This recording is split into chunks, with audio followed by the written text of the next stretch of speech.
Paling tidak kita embargo produk-produk Prancis. Itu kekuatan terakhir. Tidak ada kekuatan umat lain. Kekuatan memboikot produk-produk. Berani Ustaz, berani Bapak Ibu memboikot produk Prancis? Ilahi tulil firdausi ahla. Apa tindakan kita atas penghinaan yang dilakukan oleh Presiden Prancis terhadap Nabi Muhammad SAW? Perdana Menteri Brazil tidak Islam. Karena argumentasi orang Prancis itu katanya kebebasan berekspresi. Kenapa kalian buat lukisan Nabi Muhammad? Kebebasan berekspresi, guys. Datanglah Perdana Menteri Prancis, di tempelnya gambar bini si Macron itu dengan monyet. Bini Macron itu kan beda jauh. Macron itu pacaran umur 15 tahun dengan gurunya. Si Macron itu umur 15 tahun, kelas 3 SMP, pacaran sama gurunya bini orang. Itulah yang dijadikannya bini sekarang. Umur 15 tahun dia pacaran sama itu. Waktu itu perempuan itu umur 29 tahun. Ini si Macron ini sakit jiwa. Datang Perdana Menteri Brazil, disandingkannya gambar bini Macron sama monyet. Tunjuk, mau ngamuk si Macron. Kata si Perdana Menteri Brazil, inilah kebebasan berekspresi itu, katanya. Jadi logika otaknya logika otak sakit. Ketika dia mengejek Nabi, dia katakan kebebasan ekspresi. Waktu gambar bininya disandingkan sama monyet, dia mengamuk. Apa maksudnya? Berekspresi untuk Nabi kalian boleh, tapi berekspresi untuk bini dia tak boleh. Ini orang otaknya sakit. Kalaulah kita punya pemimpin yang adil, yang kuat, yang gagah, yang perkasa, yang baga, itu ditarik hubungan diplomatik, itu ditutup kedutaan Prancis, barulah hebat. Betul? Ada itu di sinetron-sinetron.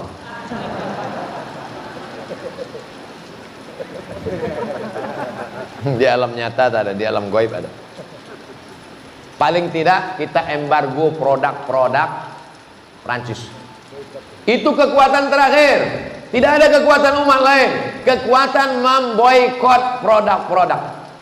Berani Ustaz, berani Bapak Ibu memboikot produk Prancis? Saya tak berani. Kalau kita boikot produk Prancis, nanti di boikotnya mobil SMK kita gimana?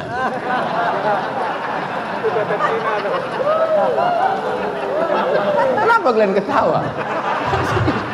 Dibalasnya nanti. Sementara mobil kita dalam perjalanan nih mau dipasarkan di Uni Eropa. Astagfirullahaladzim. Inilah jamaahnya. Awak serius udah ketawa. Tindakan yang seharusnya dilakukan oleh pemimpin, udah jelas dah. Patut kertas ini warna kuning. Tahu jamaah. Inilah. Jamaah ini tak bisa membedakan kapan awak serius, kapan awak bergurau. Kawan saya laki-laki Pak Ustadz berpisah dengan istrinya karena suaminya itu Syiah dan berperilaku kasar. Mereka sudah rumah tangga 30 tahun. Lalu si ex istrinya itu menikah dengan saya dan anak-anaknya pun berpihak kepada saya. Saya galau karena ex suami kawannya itu bilang kami ini pengkhianat. Dia tak akan memaafkan kami di akhirat. Sementara saya rutin bertemu dengan ex istrinya juga anak-anaknya yang mereka tak punya keluarga satupun di sini. Kalau dia sudah cerai, kau nikahi itu istrinya itu, kau jaga anaknya, jaga akidahnya supaya dia tetap ahlus sunnah wal jamaah. Lakinya yang mengatakan pengkhianat ini, kau lapor ke Polda penistaan nama, kau penjarakan dia, kau benamkan dia dalam penjara. Udah jelas? Nah, udah lakukanlah. Yang tanya-tanya juga lagi. Kadang orang ini masih bertanya. Nanti pengajian lagi tanya, jangan tanya, langsung. Hari ini tak buka kantor polisi, Senin kau masukkan dia, laporkan. Saya yang ngejek-ngejek saya itu saya laporkan, mencret dia. Kalau kita punya tabungan syariah Bank Riau Kepri, tahunya ada undian dapat hadiah, apakah uangnya itu riba Pak Ustadz?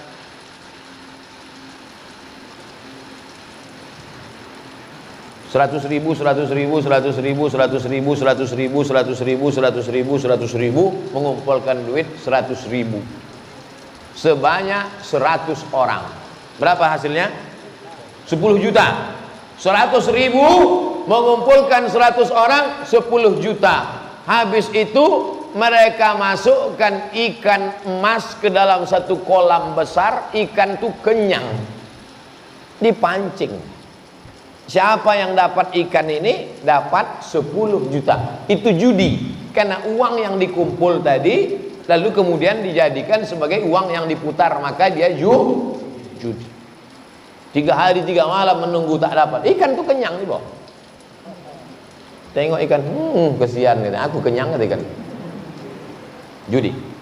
Tapi kasusnya nih beda. Saya punya toko, jual TV, jual perabot dan lain sebagainya. Kemudian saya punya untung. Untung saya itu dapat 30 juta. Tidak ada hubungan dengan mereka, karena ini untung saya punya saya. Lalu kemudian saya undi pembeli-pembeli saya, lalu kemudian mereka dapat umroh. Boleh apa tak boleh? Boleh, karena bukan uang yang diputar, tapi hasil keuntungan. Aslinya uang itu punya saya, milik saya. Begitu juga dengan ini, uang ini milik bank syariah. Bank syariah itu halal, karena bagi hasilnya itu mudharabah, karena bagi hasilnya itu murabahah. Dibenarkan menurut Dewan Syariah Nasional, menurut hukum Islam ahli-ahli fikih. Duit itu milik bank syariah, tapi karena dia mau menarik nasabah, diundi, maka hasilnya itu halal. Kalau tak mau terima, kasih ke saya. Pagi ini juga, secepatnya, sebelum merubah pikiran. Nanti langsung kita adakan penyerahan ke Yayasan Tabung Wakaf Umat. Saya tunggu. Bagaimana hukumnya kalau kita berobat dengan non-muslim?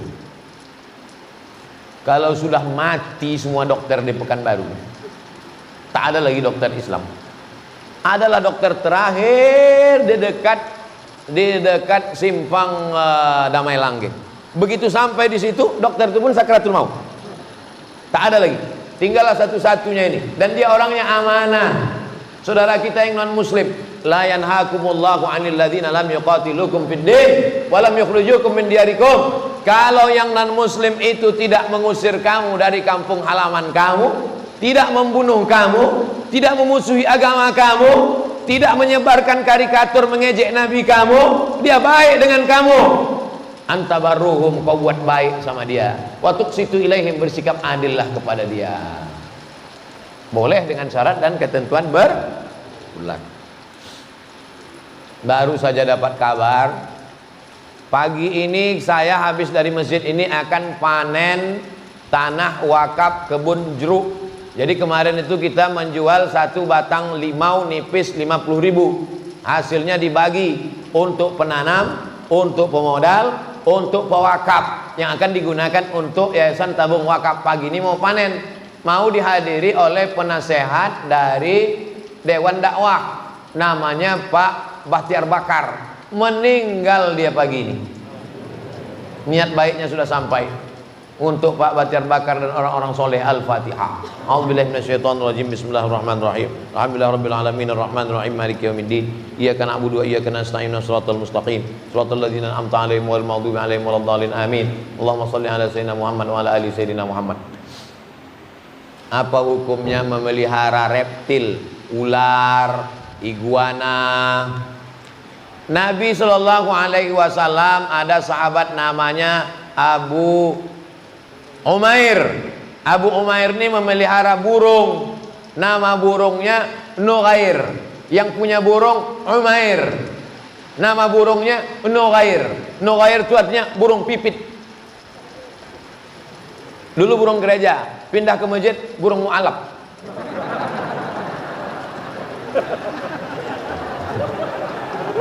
Jadi kata Nabi kepada Umair tadi, ya Aba Umair, ma fa'alan Nughair? Wahai Abu Umair, apa kabar burung pipit engkau? Itulah dalil boleh memelihara burung pipit dengan syarat dan ketentuan berlaku. Buat sangkarnya itu besar, supaya dia bisa terbang kian kemari, ada pokok kayu, ada kolam-kolam di dalam, buat dia berpasang-pasang di dalam. Kalau bisa burung pipit satu, buat burung pipit perempuan betina itu agak 5, agak 3, biar poligami dia. Bilang sama ibu tuh, aku memang tidak bisa mah, tapi burung ini kita biarkan ya.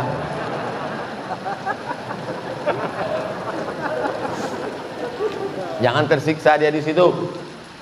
Lalu kemudian bisa tak dikiaskan burung ini Pak Ustadz kepada reptil, ular sawah dan lain sebagainya? Inilah yang saya belum ketemu titik. Kok bisa dia menyamakan ular sawah, apalagi ini ular ini kan banyak sebagian kita menjijikkan. Maka dalam Islam itu apa kadar standar keislaman seseorang itu bagaimana kita mengukur kualitasnya? Min husni islamil mar'i tarkuhu ma la ya'nihi. Kalau mau menengok kualitas keislaman seorang, tengoklah dia meninggalkan sesuatu yang tak penting. Ada orang memelihara ular sawah, ular tuh makan daging, dia makan ikan asin. Memelihara ular sawah, budgetnya 1 bulan 3 juta. Ada anak yatim tak bayar uang sekolah di Pekanbaru nih, jual tisu di lampu merah. Lebih sayang dia sama ular daripada anak yatim. Fadzalikal ara'aital ladzi yukadzibu bid-din, fadzalikal ladzi yad'ul yatim. Oleh sebab itu maka saya pribadi lebih setuju kalaupun mau melihara burung seperti yang dalam hadis. Adapun ini lebih baiklah budgetnya itu. Ada orang memelihara anjing herder untuk sampo anjingnya aja budgetnya sampai 500.000 untuk sampo anjing, belum lagi dokter anjing, belum lagi makanan anjing. Sementara dia pun ke dokter tak pernah. Dia pun pakai sabun telepon. Tahu ibu sabun telepon kan? La ilaha illallah Muhammadur Rasulullah. Lebih menyalurkan hobi lagi pula. Dulu saya pernah memelihara burung serindit. Tahu burung serindit? Khas Riau itu burung serindit. Saya belilah di pasar air Molek Indragiri Hulu burung serindit. Saya sangkarnya dari rotan yang dibelah. Saya sangkutkan di pokok jambu. Begitu balik sekolah, waktu itu masih sekolah, balik sekolah aku tengoklah burung serinditku itu dikerubungi sungut angkrang. Maka saya ambil burung serindit itu, saya lepaskan angkrang yang menggigit matanya, menggigit mulutnya. Setelah itu saya lepaskan. Hai burung serindit, minta maaf kepada Allah Ta'ala, aku lepaskan. Waktu itu saya kelas 5 SD. Sejak itulah saya tak mau memelihara burung, karena menurut saya kelas 5 SD sudah berakal saya. Ini ada pula orang udah bercucu tak berotak. Kelas 5 SD saya sudah merasakan bagaimana sayangnya ke hewan, ke burung. Sampai sekarang tak mau saya. Kalau anak-anak nih mau minta, mau, nanti kita beli, kita buatkan sarang besar. Nah, sarang besar buat sarang, masukkan situ burung kuau, burung cendrawasih, atau burung-burung apa. Tapi jangan lupa urus surat izinnya. Kalau tidak nanti kau dikurungkan ke polisi hutan. Jelas kan? Jelas insya Allah. Apa hukumnya berusaha walet? Karena sarang walet itu terbuat dari air liur burung. Nabi sedang khutbah di padang Arafah. Ketika sedang khutbah itu datanglah onta menjilat baju Nabi, menjilat kain ihram Nabi, onta dijilatnya. Nabi sholat dengan bekas jilatan air liur itu. Sekarang pertanyaannya, apa hukum air liur hewan? Halal apa haram? Memang payah ya kalau belum sarapan. Nabi khutbah, datang onta menjilat bajunya. Habis itu Nabi sholat, dibawanya baju yang kena jilat itu. Pertanyaannya, apa hukum air liur? Halal. Seandainya tak halal, pasti digantinya baju itu atau dibasuhnya. 2. Kalau ada kucing menjilat air minum itu halal apa haram? Halal. Karena kata Nabi itu tawafun wa tawafat, karena itu binatang yang lalu lalang. Air liur kucing halal, air liur onta halal. Dikiaskanlah kepada air liur walet. Itulah dasar orang yang mengatakan air liur walet itu halal. Tapi jangan gara-gara ini nanti ditampung air liur kucing diminum.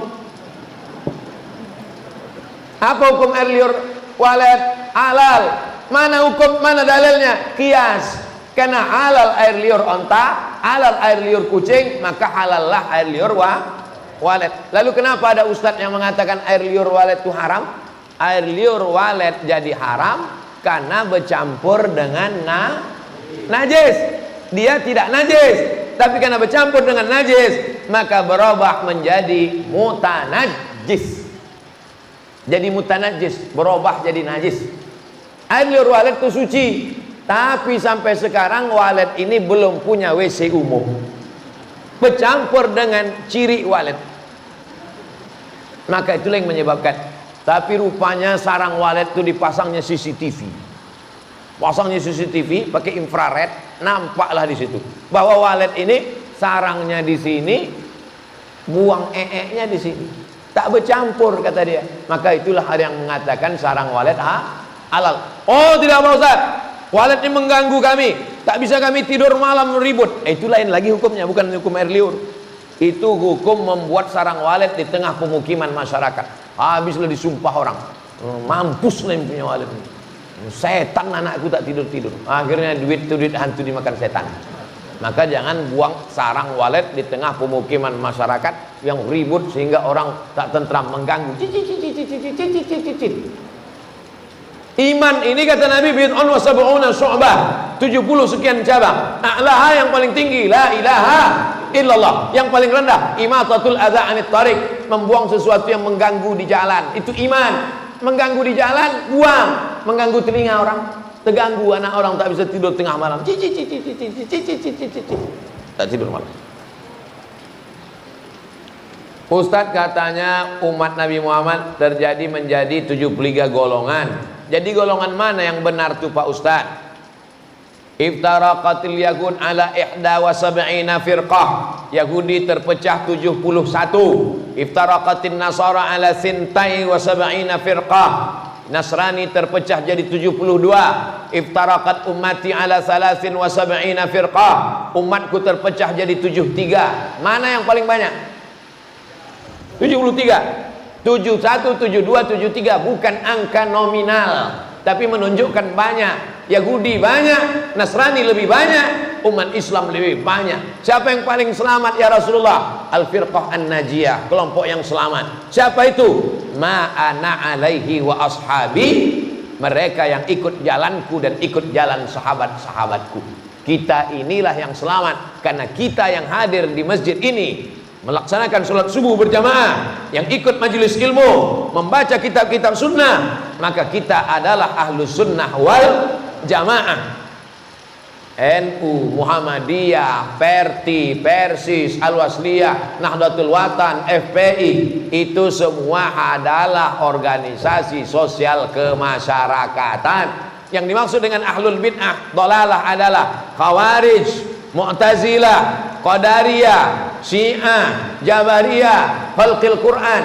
Itu yang disebut dengan ahlul bid'ah. Bukan orang yang kunut subuh, bukan orang yang zikir jahar, bukan orang yang maulid Nabi, bukan orang yang maulidan, solawatan, yasinan. Jadi jangan asal main tuduh-tuduh saja. Saya tak akan pernah capek menjelaskan itu. Sampai orang yang bertanya ini capek, baru saya capek menjawab. Saya bertanya, apa benar ada hadis menyatakan bahwa seorang istri yang ridho suaminya nikah lagi merupakan jalan pintas menuju surga?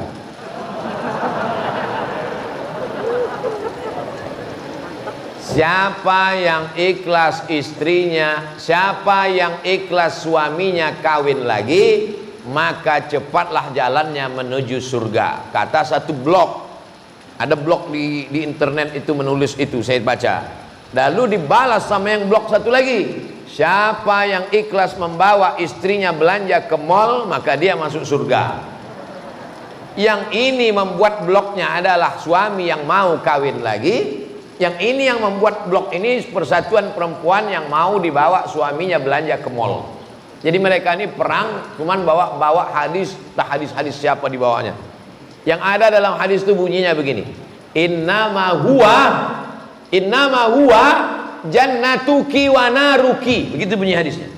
Hai perempuan, huwa suamimu ini jannatuki wa naruki. Dia bisa jadi surgamu, dia bisa juga jadi neraka. Hadis yang lain, lau kuntu amiran ahadan ayyasjuda ala ahadin. Seandainya manusia ini boleh sujud kepada manusia, boleh tak manusia sujud kepada manusia? Tak boleh. Seandainya boleh manusia sujud kepada manusia, pastilah kusuruh istri sujud kepada suami. Menikah 1, 2, 3 itu memang sunnah karena dilakukan Nabi SAW. Tapi sunnah bukan cuma itu aja. baca Quran pontang panting, tajwid lintang pukang, mau begini dua. Macam itu aja sunnah yang lain. Menikah dua itu sunnah. Mengejek poligami berarti mengejek. Wah, banyak yang setuju nih. Mengejek sunnah, tapi sunnah bukan itu saja. Poligami ini sama dengan emergency door. Naik kita ke pesawat, apa kata pramugari? Ladies and gentlemen, all of our passenger, semua penumpang, kita punya 4 pintu, pintu depan dan pintu belakang. Masuklah dari pintu sebelah kanan. Tapi nanti kalau pesawat ini meledak atau masuk jurang atau masuk laut, maka dibuka pintu darurat. Ada yang darurat? Nah, bukalah pintu. Nama pintunya pintu poligami. Poligami dibenarkan dalam Islam. Tapi ibu-ibu jangan takut, mereka ini tidak akan bisa nikah lagi sebelum ada surat tanda tangan matre 6.000 dari ibu yang dibawa ke pengadilan agama. Makanya ibu sebelum tidur yakinkan dekat tempat tidur itu tak ada matre. Karena kalau ada bahaya, mana tahu tengah malam. Hati-hati. Hati-hati. Jarang-jarang masjid ini ngasih duit. Biasanya pakai transfer aja. Duit. Ini nampaknya menjadi soalannya harus sering kita kesini. Banyak duit.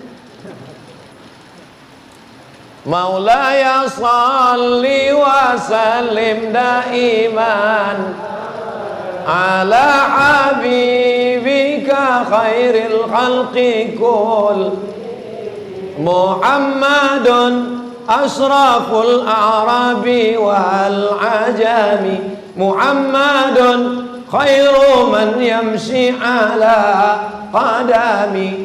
Habis. إلهي لست للفرداس